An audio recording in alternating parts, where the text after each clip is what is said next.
Yo, what up, Grizz Nation? And welcome back to another episode of Grizz 901, your number one Memphis Grizzlies post-game show. And it's not even close, but we're in the offseason. We're here coming to you live every Tuesday night at 9:01 p.m. Central Time. And we're going to talk a lot of things about the playoffs. We're going to be watching the playoffs with you. This Dallas and Minnesota game is very, very good, but it's also 3-0. So Dallas is looking to close out tonight, but the Timberwolves are battling back, and Anthony Edwards won't take a midi. We don't know what's going on either. But the game has been very good. Like I said, we're going to watch along with you. Nate is here with me. We're bringing back an oldie, but a goodie that we've had the entire regular season, and that's Grizz Trivia. But we're going to get into, right after that, the main topic of the show. It's all about what are the must-haves for championship contenders.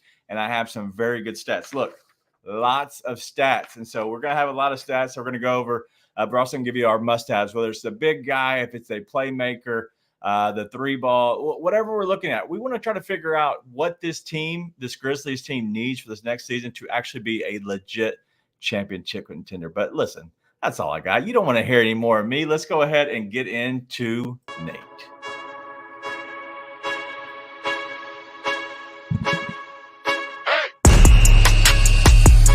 What up, what up, what up, what up? Internet seems to be working tonight. Is it? Is it? Because it wasn't before we got on the show. Nah, baby. I hardwired us in. I'm trying to avoid a Ryan Meadows type episode, so doing the best I can over here. You're going to get kicked off pretty quickly now. All right, so I haven't went ahead and started up my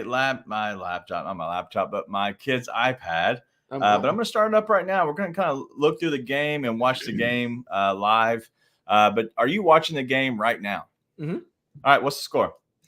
It is 59-56. Scott Foster is making some sort of announcement. We saw contact by Gobert that can only be penalized as a technical foul at this point. So it's a double technical foul. Double technical foul on Gobert and someone else. Gobert is getting his feelings are so hurt. When are his feelings not hurt?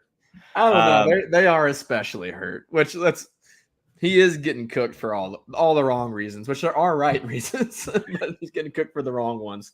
But are we mad? Or are we ever mad that Gobert is getting flamed on the streets? No, I mean, I'm not upset, but when people are mad at him for not blocking Luka Doncic in single coverage at the end of a game, I'm like, you should be mad at literally everyone else that thought it was okay to leave him out there alone. So the fact that I think they won like a combined 14 for 16 inside the paint that night for Gafford and Lively, that's more of what I'd be mad about. So we'll see, though. It's a good game tonight. They've all been good games. It's just all gone the Mavs' way.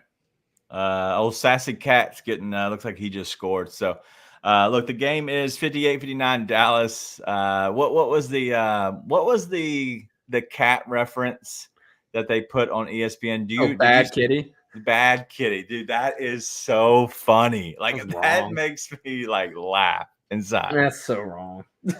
Listen, I think you and me both pride ourselves on being really fair when it comes to all this. And we both said, like, they credit where credit's due. That's an offensive foul. Number 4 on Cat. Cat was playing really, really well in that Denver series. Really, really well. And so I was like, listen, you can hate on him all you want. He's been playing really well. Yeah. Not right now. Not this series. It is looking more like the Cat of shushing the crowd and then Memphis coming back to win. We got Minnesota now. Yeah, that's a more we in Minnesota now Cat for sure right now. All right, but listen, this series has been absolutely exciting. Kyrie Irving has just kind of, shown up, we'll say. Like, he's really become a really good player. And I will go ahead and openly say that you were right about his points. I know we discussed it on the last show. And live on the show, I put a bet in, okay? Completely on my own. I put the bet in on his over 20.5. I got off the show. I did more research. And I put that in as an official play from me on behalf of Driving the Line on the show that I was on the next morning. And it literally hit. And so, yes, I got the credit on the show for looking smart, but honestly, it did come back to you. So I'll give you your kudos. I'll give you your props. You definitely called that one because that hammered. Like he hit big. I think he went up for 30 that night. Yeah, I appreciate you giving the shout out because I think, and I quote, he may not hit 20 in a game this series. And obviously tonight's still going on, but he's yet to not hit 20. He's in the game so far. Well, that's series. what I meant. I said the wrong thing. My bad. Yeah. No, that's cool, man. That's cool. Nah, man, it's been very interesting to watch this series, and it's a lot of the stuff I thought the Wolves would struggle with. They struggled with. Like I thought the Mavs athleticism would give them fits, which you can see the drop off from whatchamacallit, Lively to Powell is. You mean Kleber? / Kleber now. They're not even playing Powell anymore. They struggle with that. Luka being able to walk him down and him being so big. All that has come to fruition. I didn't expect them to go up 3-0 because of it. There's a big time kitty for 3. Bad kitty. The Wolves on an 8-0 run right now in the last minute, 66-62. But hey, we'll come back to this as we go because we're 6 minutes to go in the third quarter. We're obviously covering this live. Man, go Bear for the monster rebound. Let's go into the other game that it was the Pacers and the Celtics. And the Celtics obviously swept that series, are now going into the finals. But on that series, was that a sleepy walkthrough series just in general, or did you see something that might have interest you or you enjoy? Because I didn't, there wasn't anything for me. Pacers Celtics? Yeah. They were good games. I don't know what you're talking about. I mean, I'll give you the whole like entertainment factor. I wasn't intrigued by it, right? It just felt the whole time like Boston was way better. The Pacers could and probably should have been up 3-1, 2-1. Come on, dude. Listen, they didn't, right? They didn't. And I'm not trying to take away from Boston at all. Like there's two sides of the Boston conversation at this point. One is, okay, Boston hasn't been tested, which I'm like, okay, if you win 1 billion games and you're the 1 seed, that's the luxury. You get to have the easiest path to the finals. All they can do is beat who's in front of them, and they've done that. They've lost 2 games the entire playoffs. 4-1, 4-1, 4-0. Yeah, so credit to them. There's the other side that's trying so hard to hype up what they're doing, and I'm like, let's be honest about what we're seeing. It's not like it's impressive, but you can't ask for anything more, right? Yeah. There's also games where you could say, if this bounces this way, that bounces that way, the other team wins. Like in every game, almost. You could say that. Okay. Especially in this playoffs, like Mavs, Wolves. The difference with Pacers, Celtics is like they had to vomit all over themselves in 3 of the 4 games to not win them. And it's like, if maybe it happens once, but dude, it's like you had a 90+% chance to win every one of those games with less than 3 minutes in the fourth quarter. One of them had a 97% chance with like 10 seconds left. And it's like, it's just baffling. They found, I think I text you, they found 100 different ways to completely puke all over themselves. And so it's a little bit different when it's like you literally just have to inbound the pass or foul or not let that guy get the ball and shoot to win at least one of those games. So it sucks for the Pacers, but I thought they were good games, even though I didn't care about them at the same time, I guess. So I love Aaron Nesmith, by the way. Yeah, listen, it was fine, but like I knew what the end result was going to be, and that's what sucks. Is like I struggle with watching movies over and over again because once I know what the what it's about, I can't go rewatch it. Like I just can't, and so I struggle with that. That's my biggest thing, but hopefully we're moved on. Hopefully the next series, the actual finals will be good. We'll kind of figure that out. But finally, somebody in the comments, man, it's been very quiet tonight. And I know, listen, this is the offseason. We don't take offense to it. Black News DJ. What up? My phone is blowing up right now. So a little bit, I might have to take a phone call in a few minutes. Maybe sooner than later. Got some bad storms down in the Dallas area. So one, thoughts and prayers to everybody down there. And so everybody knows I do hotel business and I have some people that are having to go in over there. So that's kind of the reason I might have to step away for a few minutes. But all in all, I think it's been good. I think the series has been this series has been fun. That Pacers Celtics series has not been great. It's been a series that I kind of just want to write home about, like just kind of, sorry. I know it wasn't that great. It wasn't terrible. It wasn't unwatchable, but it's a series that I'm like, all right, cool. Let's step away from it. Thank God. Moved on. Because it's been injury after injury after injury. And if we get to the finals and Luka or Kyrie gets injured last minute, like at that point, it would make me sick, because then the Celtics just cakewalk through it. And that's not what I want. They need to be tested at least once. And I think that they will be by the Mavs, because there's no way that Dallas is blowing a 3-0 lead, right?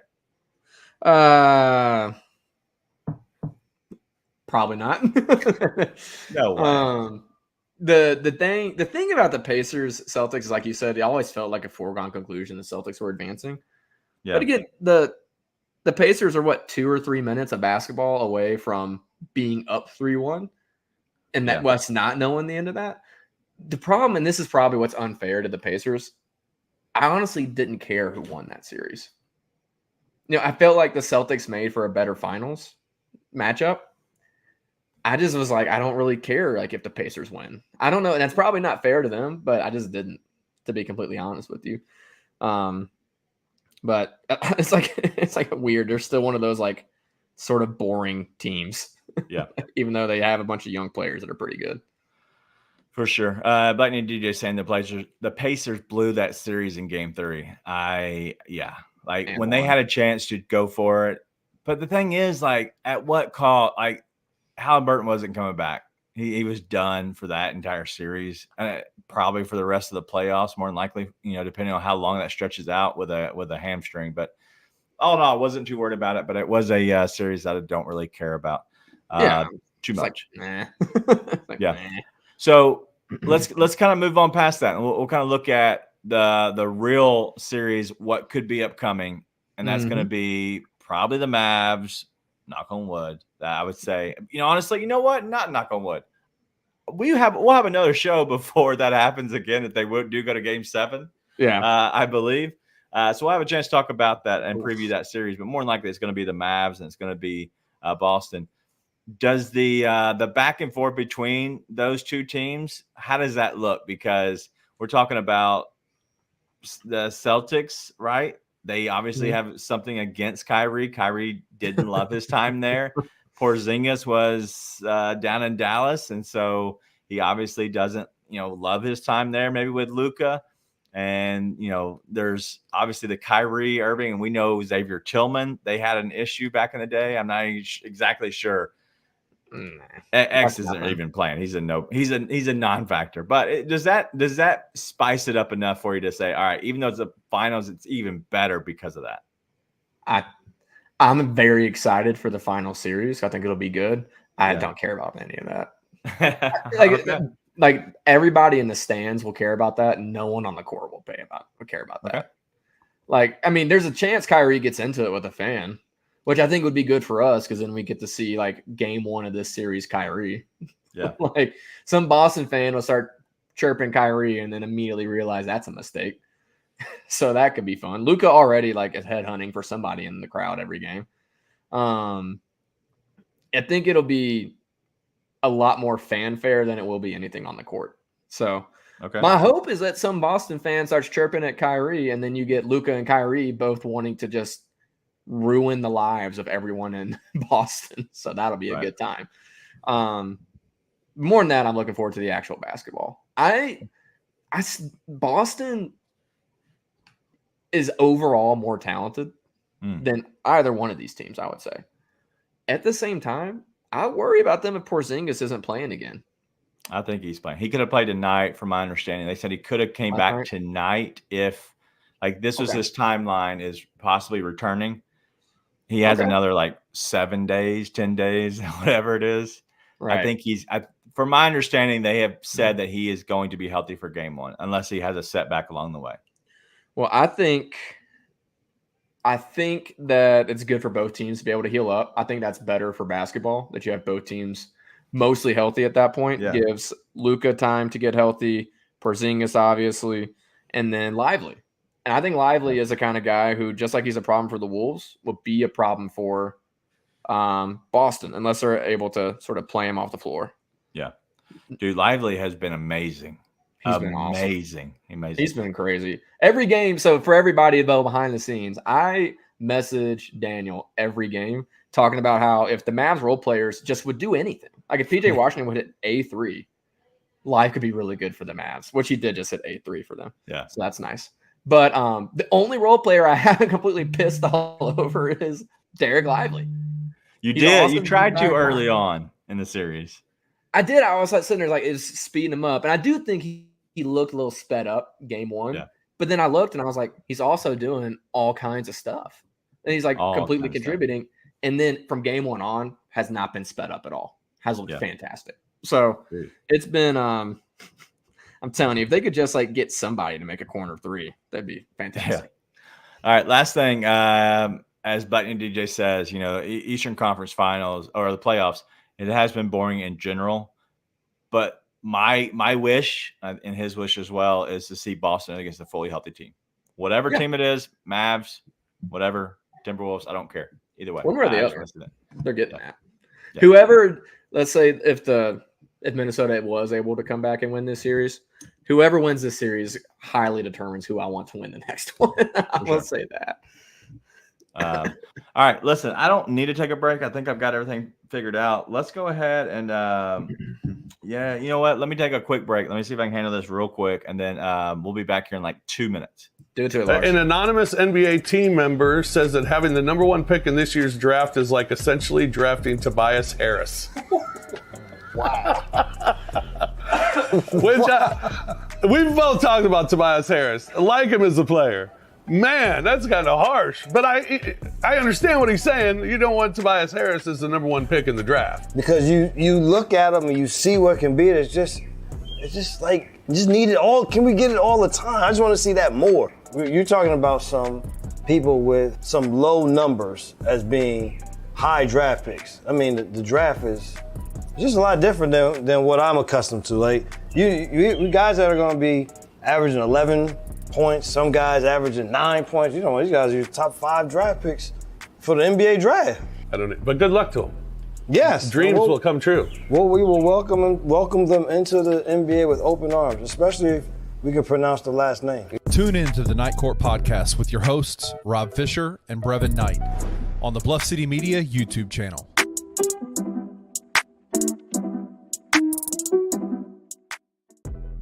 Does anyone as a Grizzly fan have the right to cheer for whoever they cheer for in the playoffs, especially when the Grizzlies aren't playing? Yes, right. Absolutely, yeah. I don't give a flying deep fried shit about who you guys choose to cheer for. I don't. I honestly don't care who you choose to cheer for. When you talk about the grit and grind era, Zach Randolph was that dude to me. He was my favorite player of the era. My second favorite player of the era was Mike Conley Jr. Right. And I remember even in covering the team, just some really dope conversations I've had with Mike Conley. He's a super cool dude. You know what I mean? If you choose to cheer for Mike, you definitely have that right. I also have a right to not give a damn about Mike's career outside of being a Memphis Grizzly. Like, I do not care, bro. Like, when Mike Conley got traded to another team, that dude was super happy to be gone. Like, and he has that right as well. The situation that he left, I'm not mad at him for, being happy to get away from it. If he wins one, will I be happy? Will I be hating on him? No. I'll be, hey, that's dope. Mike Conley got a championship. Hey, he's been around for a long time. Tune in to The Anthony Sane Show, Wednesdays and Fridays at 12 p.m. weekly on the Bluff City Media YouTube channel.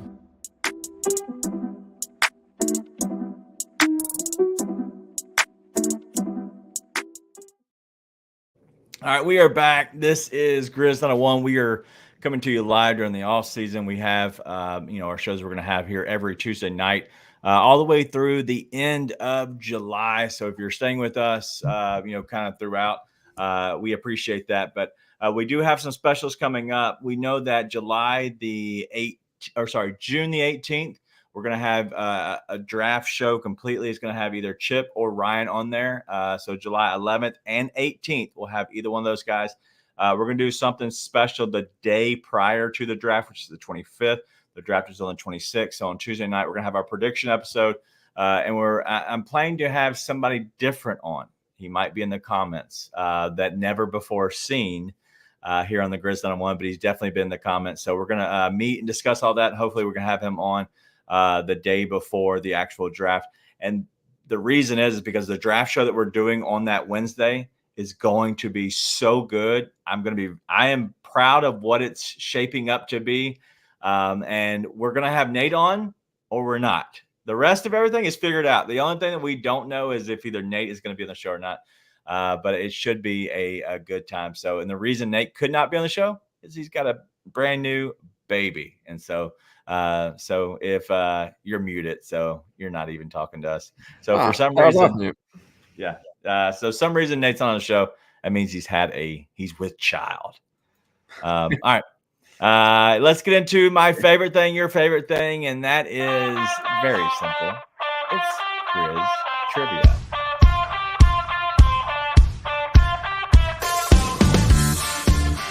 Okay, then let's do it.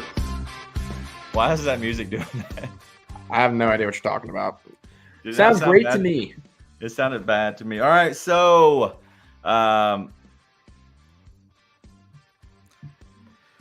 I'm trying to deal with all this work stuff. So, all right, so in the last, let's say 40 plus years, there has been a champion that has been ranked in either defense or offense in the entire league. They have been at this lowest possible number.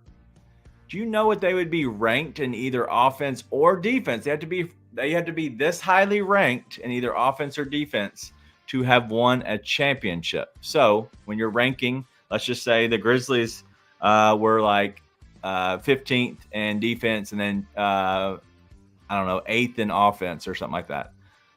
What do you think the ranking is? What's the bare minimum of either the offense or defense, pretty much, except for 3 teams over the last 40-ish years?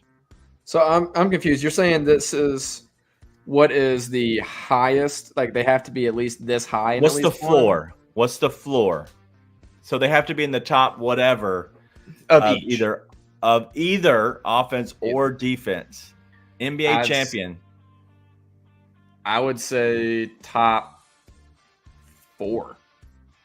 You're close. Very close. You're warm. Is it top 3? Top 5. Top 5? Okay. I felt like 4 was a good number. I didn't want to say 5. That's a basic answer. So in the last 40 plus years, so since 1981, okay, so you were looking at 40 plus years. You're talking about every team that has won a championship has been ranked in offense or defense in the top 5. That's nuts to me. Like that statistics held up. The only 3 teams that has not been true on, the 1995 Rockets were the worst.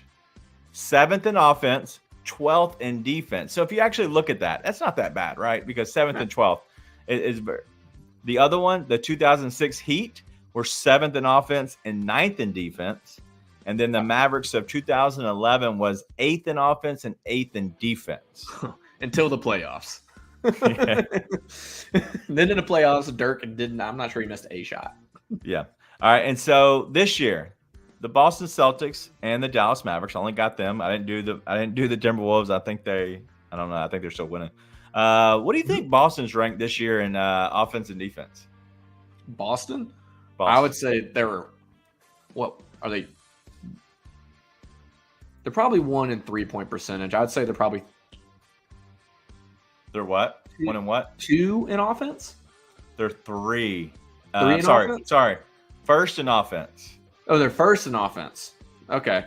I thought maybe like the Pacers, who just put up an ungodly amount of points but didn't defend, might be up there. I believe they were second. I believe. I don't remember right now. And then in defense, I would say they're probably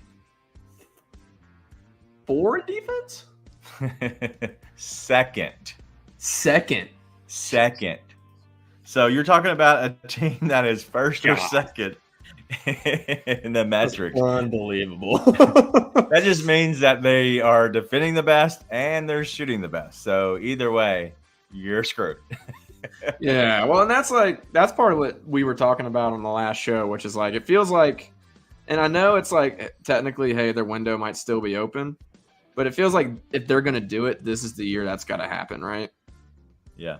Just because it's like, okay, when are you gonna have a better team against less competition, right? Than this year, right? And it's not like the East was clearly easy to get through. It's the West is not the top team you thought would be there, which is the juggernaut. Now the Mavs may end up being that. Heck, the Wolves technically aren't out of it. But it's like, when's your better opportunity? Like your team is this good, and no other team is even close to that. It feels like. So we'll see. It is whether it should or shouldn't be. It's got to be championship or bust in Boston. It feels that way.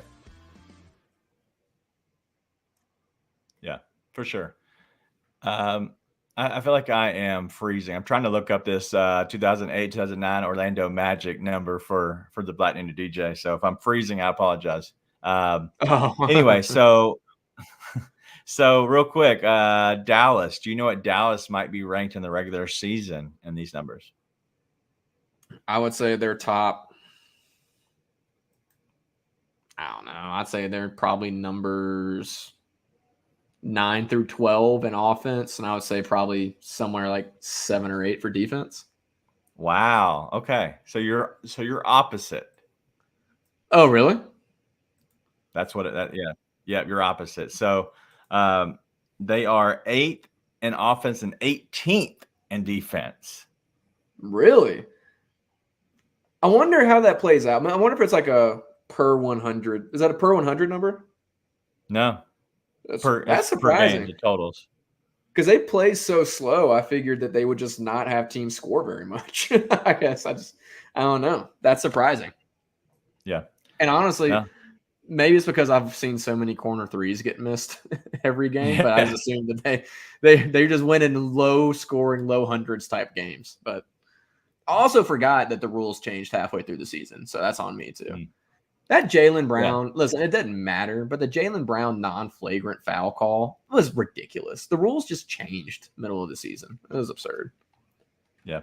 All right, so Lightning DJ, I have your answer. Orlando Magic 2008-2009 was ranked 9th in offense, 1st in defense. And so I believe 2008, I'm guessing that has to be Dwight Howard era. Has to be. Right.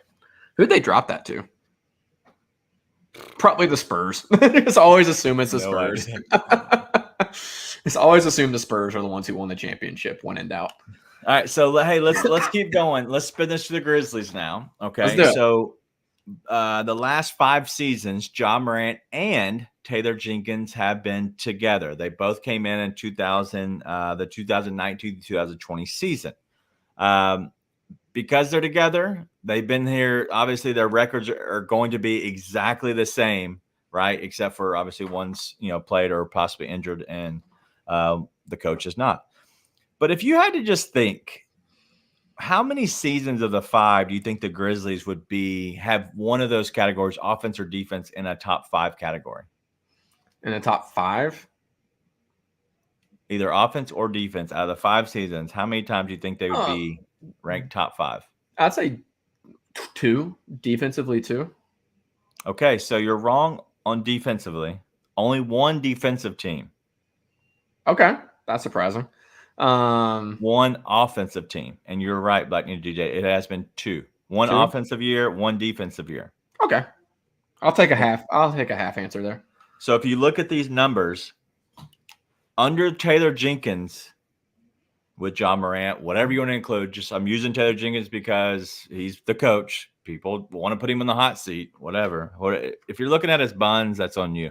But if you look at his teams that he's the coach of, his worst team wasn't this year defensively. It was his first season. They were ranked 14th in the league. This year, they were ranked 12th defensively in the league. Every other year, 2023 was third, and then sixth, and then seventh. Those 3 middle years where they've been right up near the top 10 almost every single year. So outside of his first season when he was just taking over the team, right, and outside of this last year, he's had a top 7 defensive team in the league, which is crazy to me because it's hard to be that consistent, right? Just in general.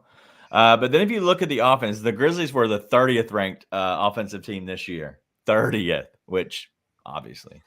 Yeah, there's a lot of reasons for that. It helps when you have guys who can play. For who sure. Can score. But if you look at his first year, they were 21st on offensive. And I already told you that the other one was they were ranked 4th. The other 2 years that were kind of sandwiched in. So the middle year, the third year, was the 4th and the 6th season. They were 56 and 26. 4th offense, 6th defensively. 15th and 11th was their offensive. So you got to think. Let's take away the first and the last year. So last year they were 30th on offense, 12th on defense. First year was 21st on offense, 14th on defense. The other 3 years, I'm going to start from 2021. They were 15th on offense, 7th on defense. 2022, 4th on offense, 6th on defense. And then the last year, 23, 11th on offense, 3rd on defense. This team is good. I just want people to understand that. These numbers, they're good. And I know that people want to continue to talk about they're the big assistant coach overhaul, whatever. Listen, this is a business. If I can say that a million times, this is a business. Who knows? This is me wearing my Ryan Meadows tinfoil hat. What if you and listen, I've done this before. Okay. I will admit that I have actually done this exact same thing. Let's say you get a position. A manager position, coach position, a higher up position. And you brought people along with you that you can trust, but you also brought people along with you that you feel like are good for the job. Yeah. And then you get there and you're there for a few years, let's say 5 years. And then you decide, listen, I think that I need to have better people around me. I don't want to get rid of them because they're a personal friend and they helped me get here, but I need to separate myself. Can I go to my boss and say, hey, can we make this mutual where I can possibly throw you under the bus to keep my personal relationship, but us go and get to the end goal? I'm not saying it's happened, but I think that it wouldn't surprise me if Taylor Jenkins walked in the office of Zach Kleiman and said, hey, I need better people around me, but I honestly, these are my personal friends. I need some help. I need you to help me move on from them, but also surround myself with better assistant coaches. I think it's possible. It's a little extra. So that is a bit of a tinfoil hat. That is 100% a bit of a tinfoil hat. Also, again, I think that the Taylor Jenkins stuff has been largely unwarranted in a lot of ways. A lot of the hate, I would say. There's fair criticisms. We come on the show and have a lot of fair criticisms. There's just a lot of coaching. Outright just wanting them fired. And I'm like, I'm just not sure what all you're trying to get done. Who you want. Maybe JB Bickerstaff. Come on, man. I like what JB Bickerstaff, who was let go from here and now Cleveland for not being able to get that done, is who you want. I'm not sure about that, right? But I'm like, who else is out there? Vogel? Dude, go look at it's the names. same thing. Who makes sense? But all of this, we're getting beyond the point. The main part is there's fair criticisms. I'm not sure he's the guy to push him over the edge. I agree. And I do think that when you come to hot seat talk, it's what do you define as a hot seat? Right. I think if they have a disappointing season, disappointing postseason run, there's 100% a chance he could be gone. Yeah. 100%. You've gotten to a lot of growth. The team's come a long way. Now it's time to prove, okay, we can do this in the playoffs. We can not only have adjustments be made, but have the team ready to play there, right? And you've got the talent. Allegedly, we're assuming this offseason, they fill in the gaps. At this point, you should have the team have enough experience and talent to make a run. And if you don't make a run, that's going to be seen most likely fairly as an inability to get the team ready and an inability to have them prepared for what they need to be prepared for and adjust. So I think both can be true. I don't think Jenkins has done a bad job. No. I also think that if the team's a disappointing season, there's likely a coaching change next year. Yeah, for sure. But I also will say that, Yes, I agree with that completely. But if there is a coaching change in season, the season's pretty much over. Like I'm just I don't think it'll it's be in season unless something goes no. really, really wrong. All right, but all right, let's say it is in the off season next year. That means that whatever heights that they should have gotten to, they felt like he was honestly holding them back. And if that's the decision, that's the decision. But that also goes to this team on the court just isn't good enough, because if you are good enough, you can win in spite of your coach most of the time. If they fall that short, then they fall way short compared to being just right on the edge, right? If they're close around the edge, that means they fell way short. I'm not saying coaching is that big. Coaching is all about culture, which I feel like he's done a good job of. It's about in-game adjustments, which his part of that could be the biggest critical thing that would let him not be the coach of the Grizzlies anymore. That's the main thing. Everything else, I think he gets a passing grade for sure on. But I also think that if for some reason they aren't as good, we also need to look in the mirror and see how good is Ja, Bane, and Jaren, because they should be able to make up for a lot of coaching deficiencies if that is the conversation we want to go down. Well, and we'll see. We'll get into some of that in the next segment. Yeah. All right, let's go ahead and get into it now, because I do think that we want to talk about what are the must-haves for a title contender. We're watching the game right now. It's a timeout. The Mavs are getting a little feisty. I believe that they've cut it to 1. I don't remember the time on the game. But we're going to talk about the must-haves for a title contender, because we're watching these teams, all right, and we're seeing OKC make a run, Mavs, Dallas. I don't know if y'all know where most of those teams are. Plus, you talk about Wemby. We're all in our conference, and then we didn't even mention New Orleans. Yeah, there's a lot of shakeup going to happen. That's just in the Southwest. That's not even the West. That's the Southwest. Yeah, exactly. So there's a lot of things, but if you had to make a list, and I'm going to write these down, make sure that we keep a tally of them. We're looking at making sure that the Grizzlies are top 5 in either offense or defense. So how do you get a team like that there? What are your must-haves to be a real title contender? So give me one. Health. Okay. I think it's like it goes like a little bit sort of in the cliche obvious department. Thank you. My wife tolerates it. I will not say loves it, but we're going with it right now. So appreciate it. We're going to see what we can do for the next couple weeks before baby gets here. You got to be healthy, which we saw like the direct results of what happens when you're not this year, right? Like It was a mess in 100 different ways.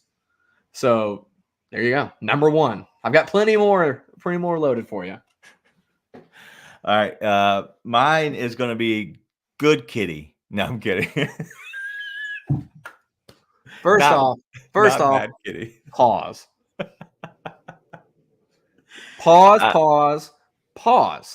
I will have to say that superstar, and I don't know how we want to classify that. If I need to go into more detail, my thoughts is superstar, best player, an all NBA player, first team all NBA. Like, I don't even know if it's that far, but like just superstar. Does that make sense? You need a guy who can transcend and be the best player on the court at any moment. Okay. All right. So superstar and health. Okay. Yep. I feel like the Grizzlies have a superstar in Ja Morant, and health is going to just happen if it happens. All right. What's your next one? Athletes. Okay. And I think Black Ninja DJ's got it in the chat, but a lot of that is like the depth and length. You need athletes. That's why I'm like big on taking the, I guess, quote unquote chance, if you call it that, on Ron Holland for the Grizzlies in the draft. Like, oh, we have another huge athletic defensive menace wing. Wonder how we could use that. It's the biggest thing I think you saw Denver struggle with Minnesota, and now you're seeing Minnesota struggle with Dallas, is athletes that can just change a game just by out hustling you and getting to the 50-50 balls. I think it's huge. Okay. I like it. All right. I'm going to go a little bit down the same path that Lightning DJ is going with depth and length, but more into the depth side of it. I'm going to go with role-playing vets. And the reason I went with role-playing vets and not just vets in general is because, one, they have to actually play, okay? And that's what I'm trying to understand. Like, having them on the bench, great. In the locker room, great. Role-playing, that means they're actually playing and they're in their role, which means that they can help you on the court. And so I'm going to go role-playing vets. We're looking at Al Horford on the Celtics, if you want to mention one. Who's somebody that is on Dallas? I don't want to say Kyrie, but my God, Kyrie is taking his role. It sometimes is a backseat role. It more is the front seat. He sometimes has to be the driver. Sometimes he has to drop the kids off. Sometimes he's at the park just hanging out with the kids. Like, whatever role that they want him to play, like, that is the role. If you've seen them go away from Tim Hardaway Jr., and now they're going to these other guys, I just think their role playing, but the role playing vets has been big for me personally, and seeing them slow down the I guess the game in general. It's weird because a lot of these guys you don't look at as vets. No. Even though PJ Washington's been in the league for a long time. Even Gafford's been in the league for a while. Kyrie, Dante Exum has not been in the league for a while, but started in the league a while ago. So it's kind of like a weird combo in that regard, but they do have a ton of depth that has to play and help. Yep. All right. So what is your next one? Shooting. Okay.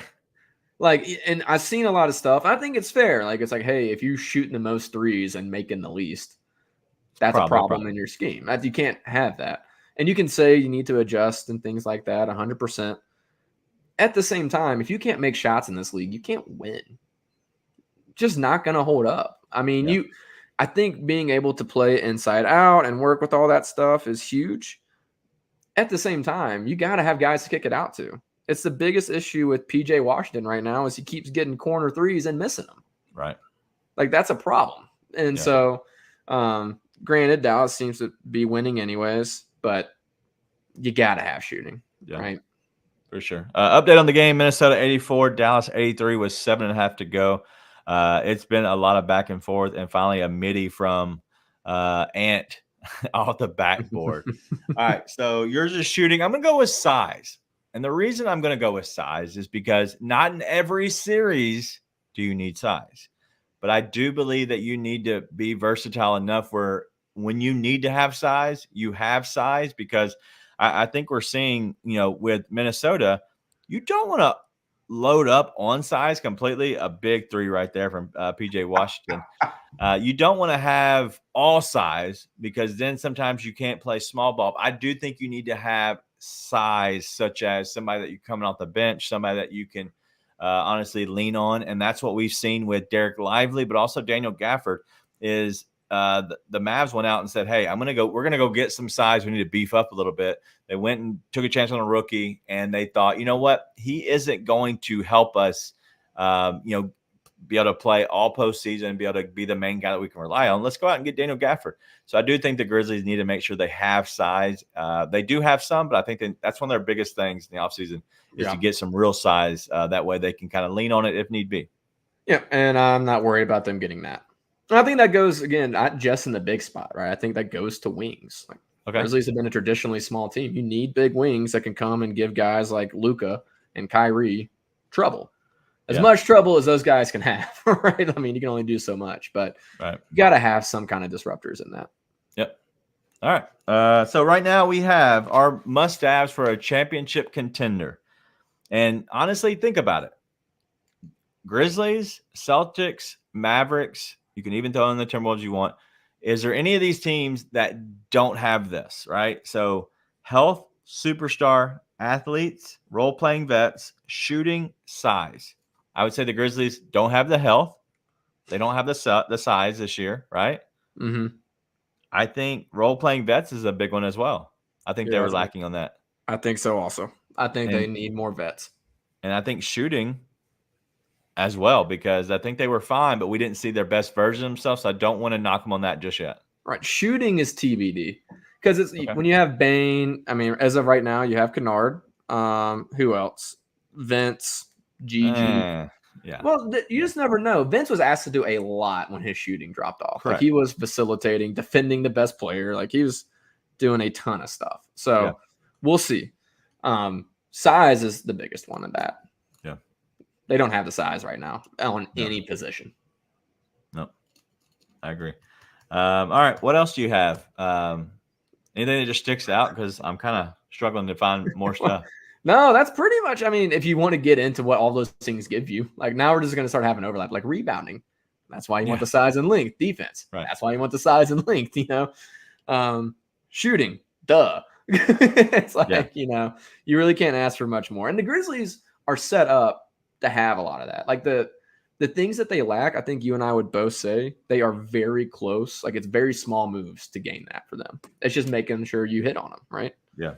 So do you think something like that helps explain more of maybe what Zach Kleiman's doing in his position is instead of feeling like, hey, we need to go get this guy, there's a reason behind it because he's trying to build a team that checks all the boxes, we'll say, right? But like a team that he feels like is good enough because they're going to bring back majority of the core, right? But you're talking about around the edges and trying to figure out like how to get this team to make sure that it allows it to grow and blossom into the team that could be top 5 on offense or top 5 on defense. Yeah. But like a team, if you look at the boxes you're checking off as health, you have no control over that. So really, that one's done, right? You just need to get lucky and have health. But after that, you have a superstar. Check. Yep. You've done that. They have athletes. They could get more athletic, right? For sure. Throughout, in the offseason, whether they bring in a certain, and that honestly might be, all right. So when I'm looking to add somebody as Zach Kleiman, and I see that I get, and I'm going to use this because I know you like him.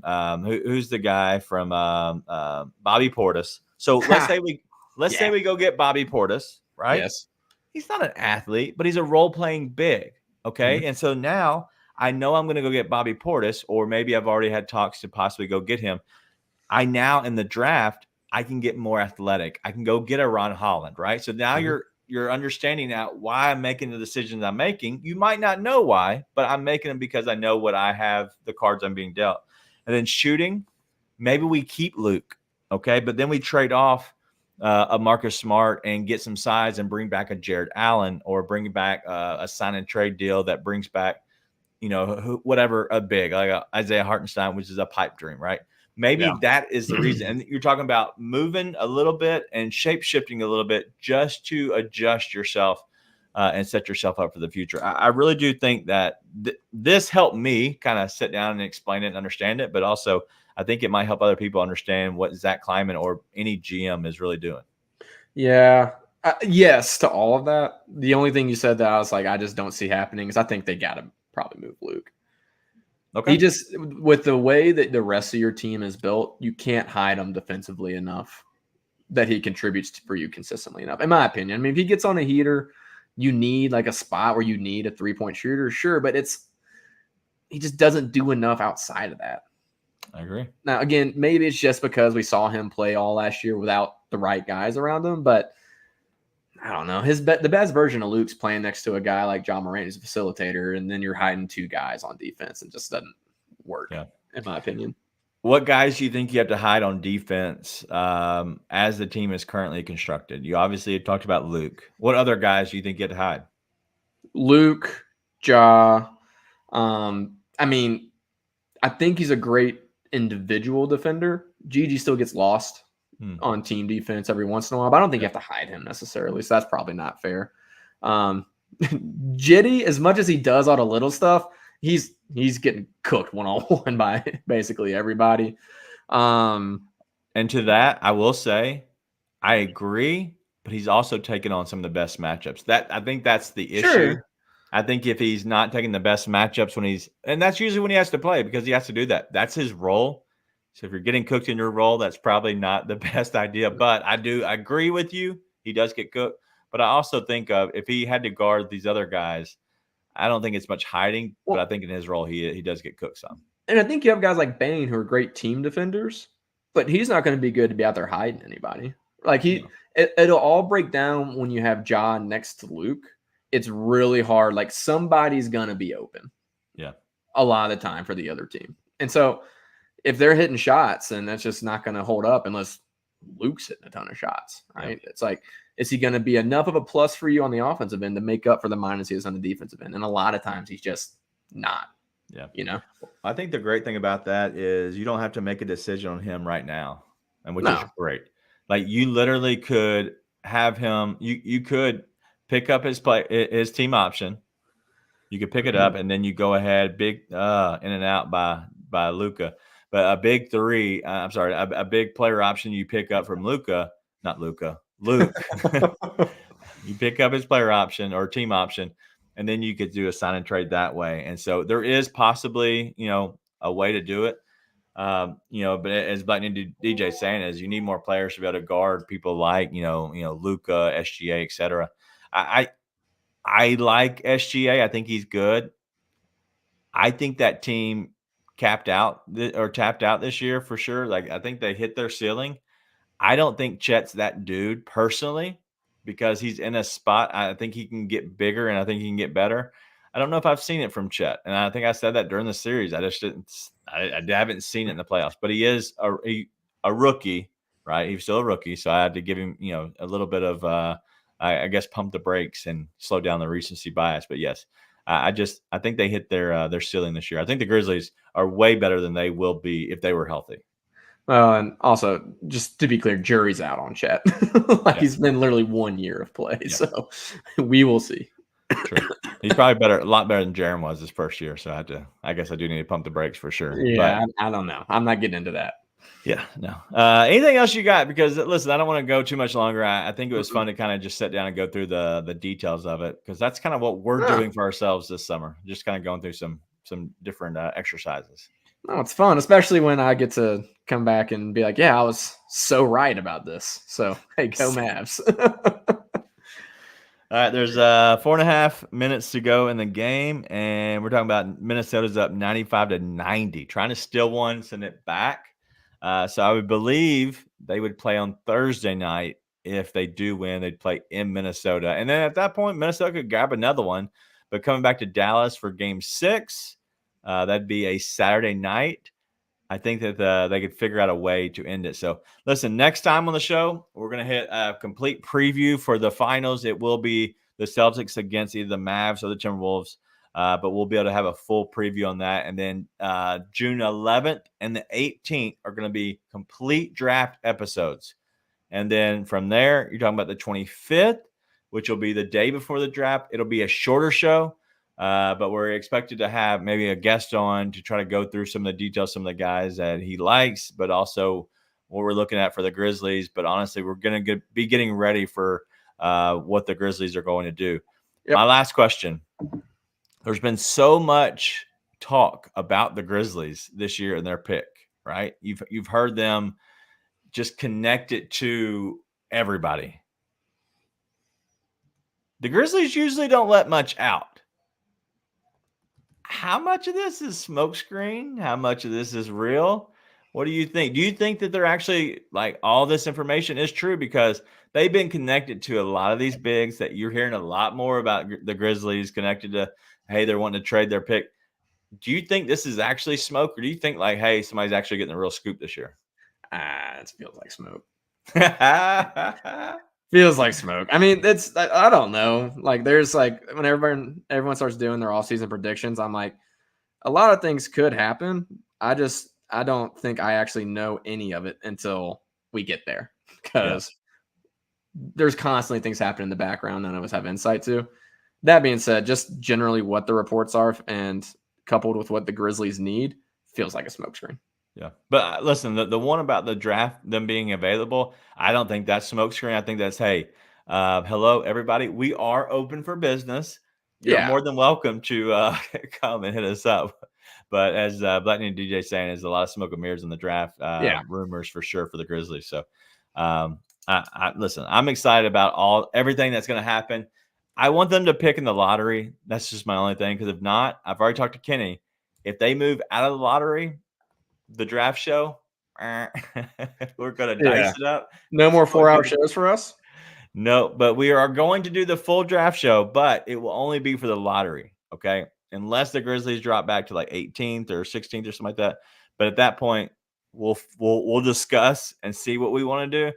We're going to set ourselves up for the lottery only. And if something crazy happens, we'll just have to see you on Twitter, but nothing else that we're pretty much doing.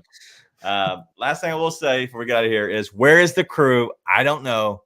Our Grizz fam, everybody's asleep. It's a random Tuesday. People are watching this game probably. So they're tuning into the game. That's what I'm doing, to be honest. Me too. All right, we're gonna get out of here. It's been great. It's been fun. I still got to do all my stuff for my betting stuff. Please join me in the morning at 9 a.m. Central Time over at Driving the Line. I would appreciate that. I'll be on there. I hosted 3 of the 5 days last week, so it was a lot of fun. So that's all we have. It should be a good one. We'll see you all next Tuesday. Be nice and tell your friends.